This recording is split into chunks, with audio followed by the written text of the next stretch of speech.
అమ్మోరు సోమవారం నుండి శనివారం వరకు రాత్రి 7:30 మీ ఈటీవీలో.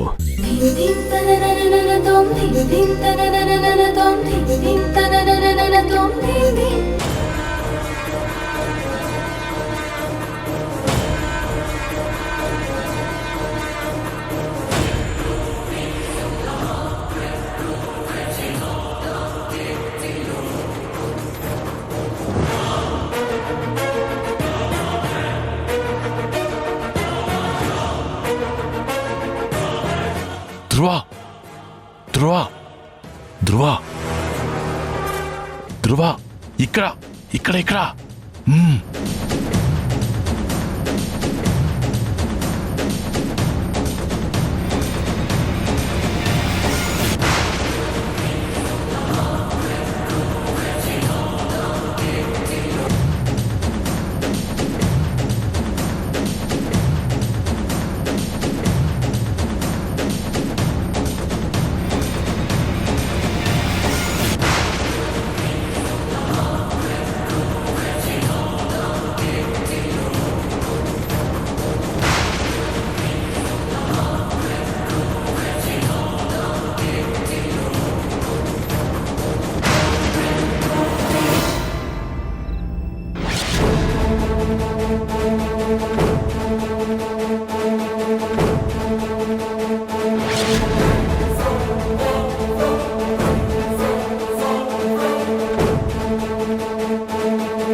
చెప్పు సూర్య.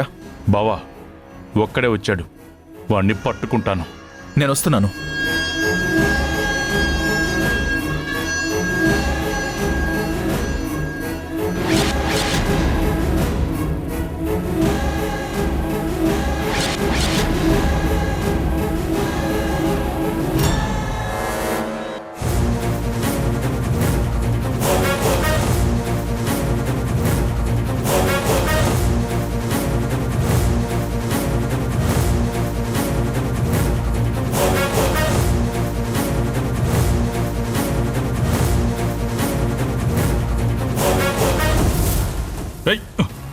ఆగు ఆగు.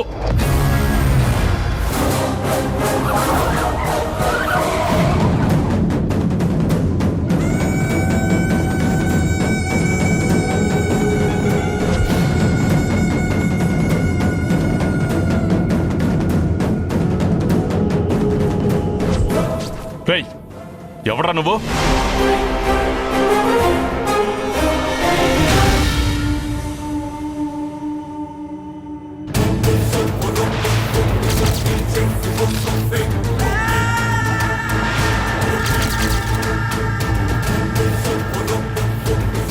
అత్తని కిడ్నాప్ చేసింది నువ్వా?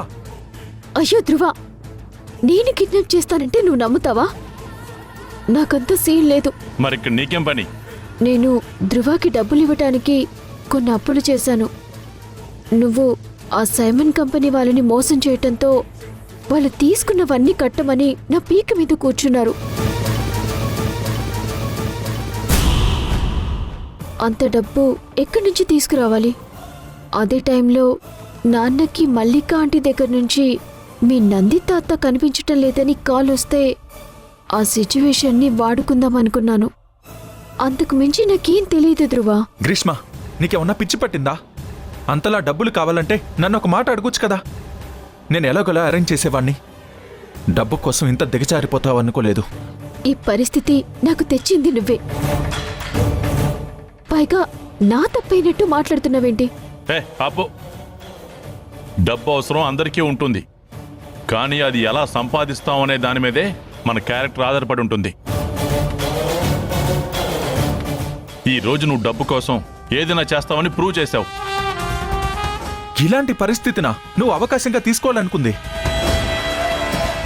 ఒక పక్క అత్తకి ఏమైపోయిందో అని ఇంటిల్లే 10 పిచ్చోళమైపోతున్నాం. నీ అప్పులు తీర్చుకోవడానికి ఇంత డ్రామాలాడాలా? సారీ ధ్రువ, నా మైండ్ ఏమీ పనిచేయట్లేదు. అవసరం నన్ను పిచ్చిదాన్ని చేస్తుంది, అర్థం చేసుకో. తనతో డిస్కషన్ అవసరం అంటావా? మనం ఇంటికెళ్ళి జరగాల్సింది చూద్దాం, పద. తప్పక.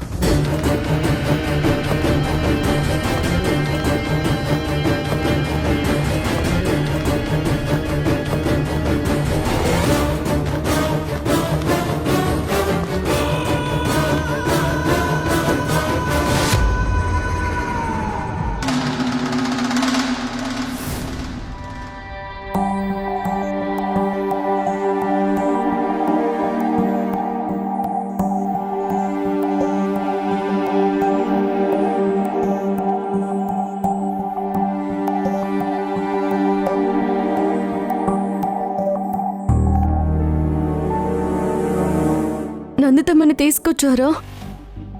తనెక్కడా?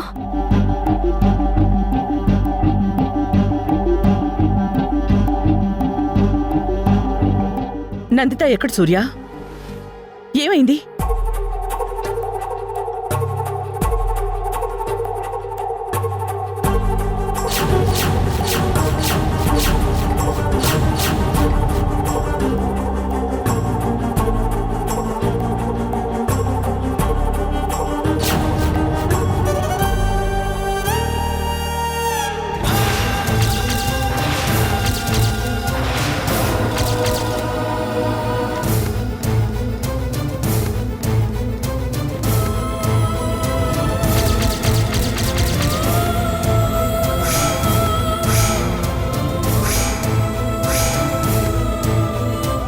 ఈ గ్రీష్మ పిచ్చి పరాకాష్ఠకి చేరింది. అసలు ఏం చేస్తుందో ఏమీ అర్థం కావటం లేదు. మరి నందితని ఎవరు తీసుకెళ్ళుంటారు? కిడ్నాప్ చేస్తే ఈ పాటి కాల్ రావాలి కదా. తను క్షేమంగానే ఉందంటావా రాజీవ్? కంగారు పడక మల్లిక. తనకి ఎవరితో శత్రుత్వం ఉంది భయపడ్డానికి?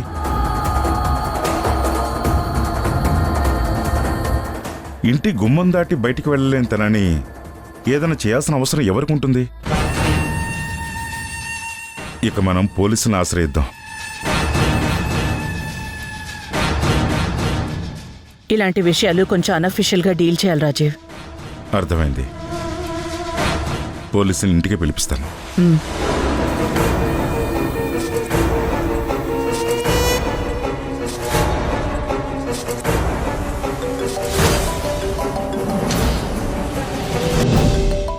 ఎవరమ్మా?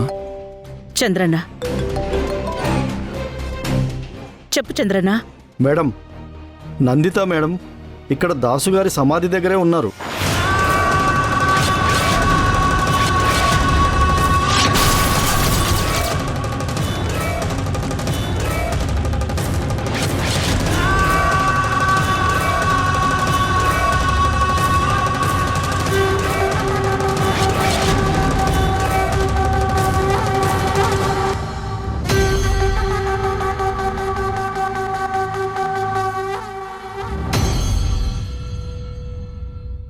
ఏం మాట్లాడుతున్నావు చంద్రన్న? తను అక్కడికెలా వెళ్ళింది? ఏమో నాకు తెలియదు మేడం. నేను పూజకు కావాల్సిన సామాన్లు తీసుకొని పూజారిని కారులో ఎక్కించుకొని ఇక్కడికి వచ్చేసరికి తను సమాధి దగ్గరే కనిపించారు.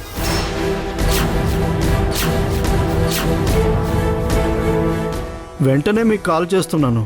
సరే, మేము అక్కడికి వస్తున్నాం.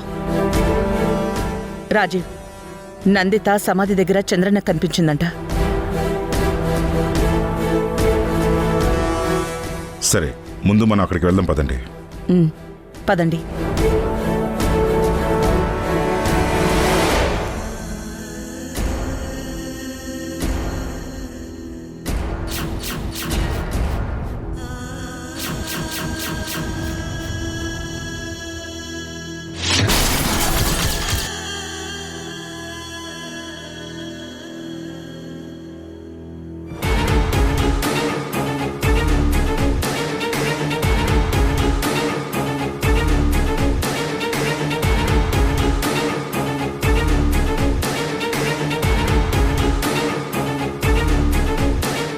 నందితమ్మా, మీకేం కాలేదు కదా? మీరు బాగానే ఉన్నారు కదా? అత్త, నిన్నిక్కడికి ఎవరు తీసుకుని వచ్చారు?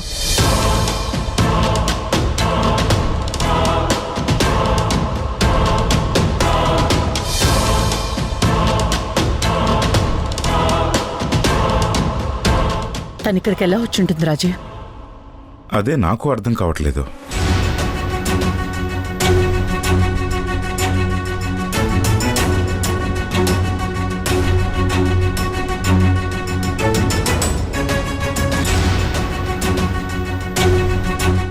మీకేమైందోనని మేమంతా చాలా కంగారు పడ్డాం నందితమ్మ. మీరు కనిపించారు, నాకు అది చాలు. అసలు నువ్వు ఇక్కడికి ఎలా వచ్చావు నందిత? నిన్నే అడిగేది, సమాధానం చెప్పు. మల్లిక, తను సమాధానం చెప్పలేదు. నీకు తెలుసుగా, టెన్షన్లో నువ్వు మర్చిపోతున్నావు. ముందు పూజ జరగనిద్దాం. ఇప్పటికే ఆలస్యమైంది. తర్వాత ఇంటికి వెళ్ళి ప్రశాంతంగా మాట్లాడుకుందాం. పూజారి గారు, అమ్మా. రండి.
ఎవరైనా బయట నుంచి ఇంట్లోకి వచ్చారా?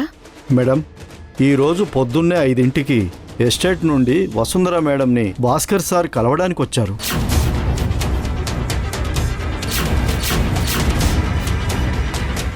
భాస్కర్, నువ్వేంటిక్కడ? అంటే మేడం, నేను ఇంటికి వెళ్ళాను.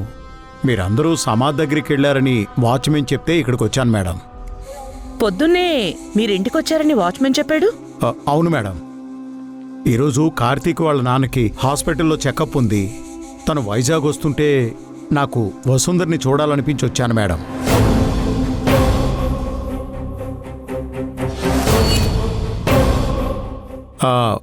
నిన్న తన కోసం గోరింటాకు నేరేడుకాయలు కోశాను. కానీ ఈ కవర్ బస్ స్టాప్లో మర్చిపోవడం వల్ల వెనక్కి వెళ్ళాను మేడం. ఓ, 2 వరకు మేము ఇంట్లోనే ఉన్నాం కదా. పొద్దున్న 5ంటికి వచ్చిన వాడికి కవర్ తీసుకుని రావడానికి ఇంత సమయం పట్టిందా? నేను బస్ స్టాప్కి వెళ్ళాక కార్తీక్కి కాల్ చేశాను మేడం. ఇంత పొద్దున్నే మీ ఇంటికి ఎందుకు, తన రూమ్కి రమ్మన్నాడు. తన రూమ్ కూడా బస్ స్టాప్కి దగ్గరలోనే. అక్కడికి వెళ్ళాను మేడం.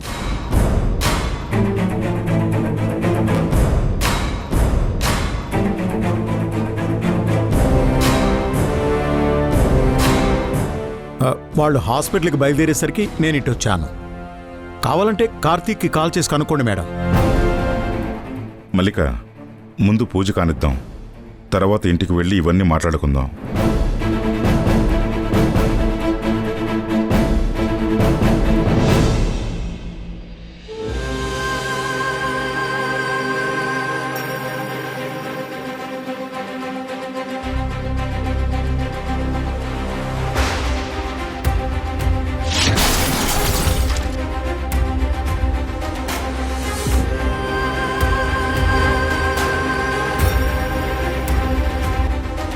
रौद्रकुण्डले चक्री विक्रम योजित शासन सप्ताधिक सप्तसाय सर्वरीकरः प्रोद्वेषो दक्षो दक्षिणः कर्णाम्बरः रुद्रो बहुशिरावभ्यो विशूलोनि शुचिस्रवाः उत्तरशाश्वतस्थाणुभुवरारोह महातपाः सर्वगः सर्वोद्भानुः विश्वक्सेनो जनार्दनः वेदो वेदविदिव्यम्बो वेदाङ्गो वेदविक्रमिलोकाध्यक्षसुराध्यक्षो महाध्यक्षपदात्मनः चतुरात्मा चतुर्दंश्चतुर्गृहः ओम तच्छन्यो रावणीमहे गातुं विज्ञाया गातुं यज्ञपतये दैवी स्वस्तिरस्तुनः स्वस्तिर्मानुषेभ्यः ओम शान्ति शान्ति शान्तिः.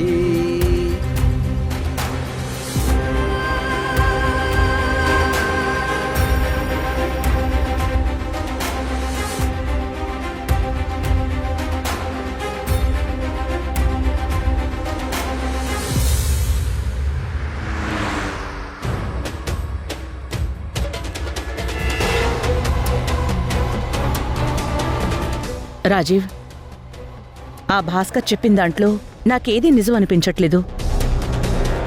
తను కార్తీక్ ఇంటికి వెళ్లేవాడే అయితే మొదటే వెళ్లేవాడు ఇంటికొచ్చి కుంటిసాకులు చెప్పి తిరిగి వెళ్తాడా? తను వచ్చాకే ఏదో జరిగింది. నాకు అనుమానంగానే ఉంది మల్లిక. నందిత కళ్లల్లో కోపం గమనించావా? తనకి నేనేదో అన్యాయం చేశానన్న ఉక్రోషం.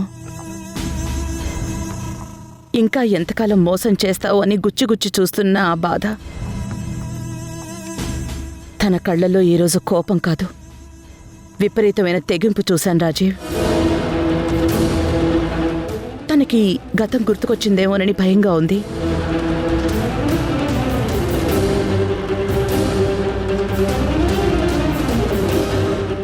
జరిగినవి చూస్తే నీ నమ్మకాన్ని కొట్టిపారేయలేకపోతున్నాను. కానీ ఇదే జరిగి ఉండొచ్చని ఊహించుకుని తొందరపడితే తర్వాత మనకు మనమే సెల్ఫ్ గోల్ వేసుకున్నవాడు అవుతాం. నందితకి ఎంతో కొంత గుర్తు వచ్చుండొచ్చు కానీ పూర్తిగా కాదు మల్లిక. అయినా తనకి పూర్తిగా విషయం తెలియనప్పుడు తనకి ఏమని గుర్తొస్తుంది? ఆ యాక్సిడెంట్ ఎలా జరిగిందో తెలియదు. అయిన తర్వాత 3 నెలలు కోమాలోనే ఉంది. లేచిన తర్వాత మనం ఏం చెప్తే అదే నిజమని నమ్మింది. అక్కడికి జరిగింది ఎవరైనా చెప్పే అవకాశం లేదు. అది తన భర్త దాసుకు మాత్రమే తెలుసు. దాసు ఇప్పుడు నందిత దృష్టిలో అసలు లేడు. ఇంకెవరు చెప్తారు? అక్కడ జరిగింది ఒకటైతే మనం తనను నమ్మించింది ఇంకొకటి. తనకి తెలిసే అవకాశం లేదు మల్లిక. అది కాదు రాజీవ్. నీ టెన్షన్ నాకు అర్థమవుతుంది మల్లిక. కానీ ఏది పూర్తిగా నిజమని తెలిసే వరకు ఇదే జరుగుండొచ్చని నిర్ధారించుకోవద్దు. అది మనకే ప్రమాదం. నందితకి ఒకవేళ ప్రస్తుతానికి వచ్చింది అనుమానం మాత్రమే. మనం దానికి ఆజ్యం పొయ్యొద్దు అంటున్నాను. ఎందుకో నా మనసు కీడు శంకిస్తోంది రాజీవ్. నందిత గురించి మనకి బాగా తెలుసు. తన భర్త మీద తనకున్న గుడ్డి ప్రేమ కూడా తెలుసు. తనకు అనుమానం వస్తే ఈ పాటికి ఏదో ఒక కదలిక మొదలుపెట్టే ఉంటుంది. అదేంటో గమనిద్దాం. ఒకవేళ తనకు తెలిసినా తెలియనట్టుంటే మనం కూడా ప్రస్తుతం అదే పని చేయాలి మల్లిక. తప్పదు మల్లిక. మనం కూడా తన దారిలోనే వెళ్ళాలి. లేదంటే ప్రతాప్ ఎన్నాళ్లు పడ్డ కష్టం ఒక్క నిమిషంలో ఆవిరైపోతుంది. పీపీ గ్రూప్ భవిష్యత్తు అంధకారం అయిపోతుంది.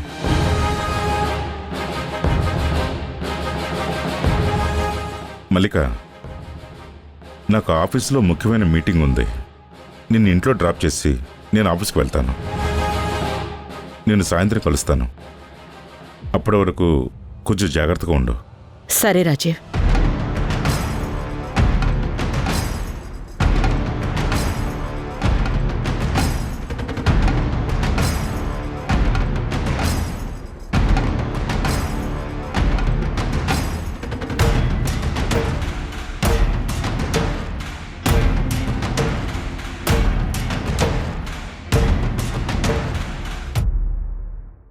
ఏమైపోయారమ్మా? ఎంత కంగారు పడ్డామో తెలుసా? మీరు అక్కడికి ఎలా వెళ్ళారు? ఎవరు మిమ్మల్ని తీసుకువెళ్లారు?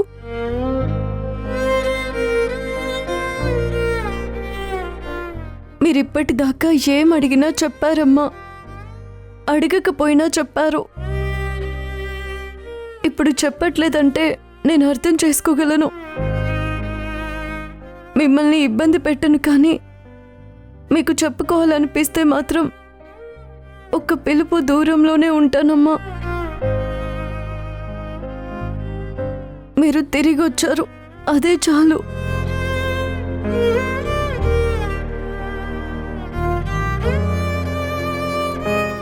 ఈ మధ్య నువ్వు మల్లికకెంత దగ్గరైపోతున్నావంటే పొరపాటున నీ నోటి నుండి జారే ఒక్క మాట నన్ను మళ్ళీ 20 ఏళ్లు వెనక్కి నెట్టేస్తుంది వసుంధరా. ఆ భయంతోనే చెప్పలేకపోతున్నాను. నన్ను క్షమించు. కాని చెప్పాల్సిన సమయం వస్తే అందరికన్నా నీకే ముందుగా చెప్తాను.